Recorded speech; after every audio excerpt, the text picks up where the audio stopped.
Like discussing societal problems by interviewing only OnlyFans girls, horror movies can sometimes feel aggressively pointless. And I'm saying this as a huge horror fan. There's a lot of gold and a lot of garbage to wade through. Luckily, by casting a wider net, I've managed to find some hidden gems that reinvigorated my love of horror. And one of the biggest hidden gems of horror, to me, are Irish films. Ireland produces a unique brand of horror that I can't quite find anywhere else, and it's something I think horror fans should discuss more. So I'm going to talk about 3 main reasons to watch Irish horror, and also give a couple movie recommendations to start with. Here we go.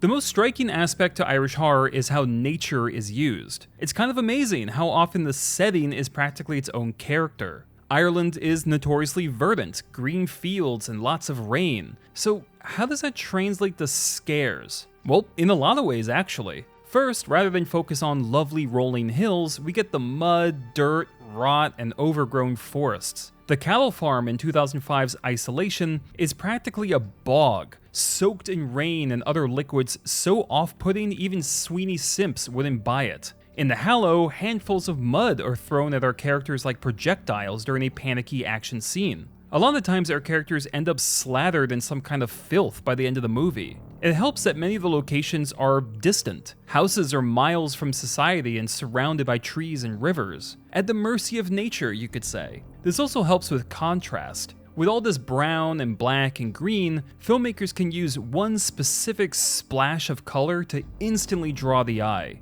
The yellow tent in Oddity is a perfect example. Sorry, Sixth Sense, this might be the best tent in movie history, or at least tied with Emperor's New Groove. Second, the actual landscape of Ireland gives it a unique horror atmosphere over, say, a desert, or tundra, or the city. Vegetation grows, it can surround and throttle and corrupt. Take the house from Caveat that isn't just fastened like a bolt into the wild, but the wild is encroaching on it, seeping through doorways and sneaking its way inside. Again, in The Hallow, there's a sequence where a character is being spied on by creatures that are hidden in the trees. It's not just that people are in danger in this kind of environment, but the environment is just so alive, and therefore has a bit more of a personality.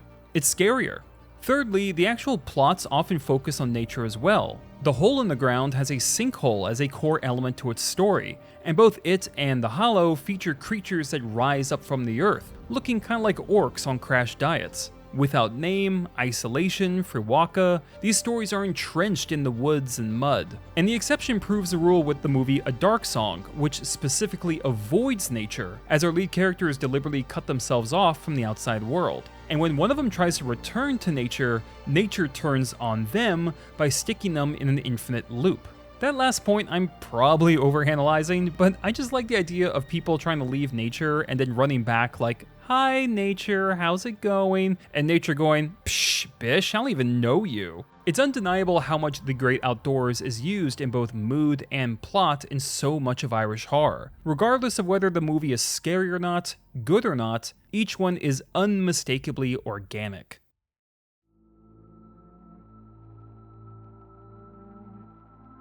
Irish horror movies look beautiful. As mentioned, the use of color is intelligent. The framing is striking. There are plenty of shots that I would print and put on my wall, and yet the camera is able to give us such captivating images without hiding the grit and grime of many of these settings. I don't know, for me it's a fascinating contrast. A thick, tangled, even oppressive landscape shot with clarity and finesse. And yeah, in terms of pacing, The Hallow is snorting cocaine faster than an actor after an anti-drug commercial, but generally speaking, Irish films are on the slower side. And so the camera lingers, letting you soak in the mud or watch the breeze pass through the leaves. It sets the mood. If I could point to a singular feeling I get when I see these shots, it's isolation. Sure, the settings are often isolated themselves, but oftentimes the camera leaves space around our characters to heighten how alone, physically or emotionally they are, as well as build suspense. Leaving space open in a horror movie like this implies that something else can occupy it. Friwaka looks nice, but A Dark Song is probably the best looking of the bunch. The colors are vibrant, the shot composition is inspired, and never lets the film become visually stale. Set dressing, lighting, all of it creates this mix of dark and brooding and colorful and alive. This in turn makes the place look out of place. The colors even seem to clash at times. It is a setting full of contradictions, which makes sense, as the plot centers on characters literally moving between physical and spiritual realms. I like that. I like when a movie's visuals don't just reflect the genre of film, but change based on the actual plot. To summarize, something I can always count on in Irish horror is that the visuals will carry me through, even if the movie itself isn't working for me. It's beautiful and brutal in all the right places.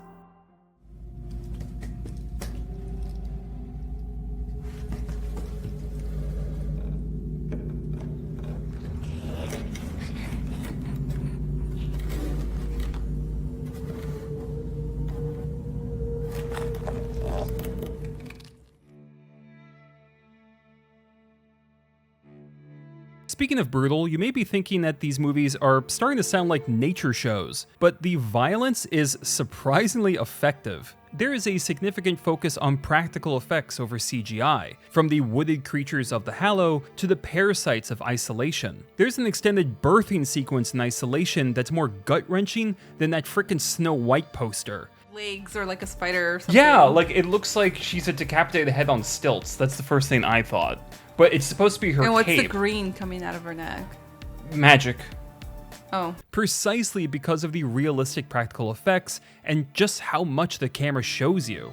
I want to feel when I watch movies, not just turn my brain off and convince myself Marvel still got it. No, really this time. Make me laugh. Make me cry. And likewise for violence and horror, I want injuries to feel like they fucking hurt. This is something that Irish horror does very well. A lot of the credit has to go to the performances. The yelling is guttural, the shock turning to panicked breathing, the pain is fresh and believable. But much credit also goes to makeup. There's so much care to making the injuries look like painful, festering wounds. This makes the viewing experience remarkably tactile. The impressive effects and how the camera practically leers at them make you absorb it all, make you feel like you can reach out and grab everything on screen. These three facets, nature, cinematography, violence, all work sublimely together to put you as intimately in the story as they possibly can, to seduce you and repel you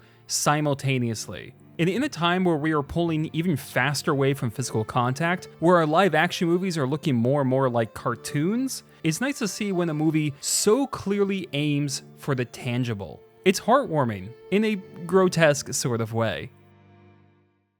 Look, I'm gonna be straight with you. Ireland is not my favorite horror-producing country. No Irish film has cracked my top 20 horror films of all time, at least not yet. Quite a few movies I talked about today I'd probably give a 6 out of 10. The recent Free Waka is poorly paced. I didn't like You Are Not My Mother, and Caveat's concept is so contrived it should be renamed Deal Breaker. And yet, I keep coming back to Irish horror because I always see something or feel something I hadn't seen or felt before. A genre bursting with life and decay, beauty and the macabre. It's why I think foreign films are important for those who enjoy film and pursue knowledge and crave the new. Some things you can only get elsewhere. To finish up, if I can recommend a specific movie to anyone curious about Irish horror flicks, check out A Dark Song for the slow burn solo experience, and The Hallow for a fast-paced watch with other people. These are really good places to start. And that rounds things up. Have you seen any Irish horror films? Any favorites? Let me know in the comments, and check out this recent video of me ranking the best and worst found footage movies. Click the Patreon link below for some fun rewards if you want to support the channel, share, subscribe, and as always, thanks for watching.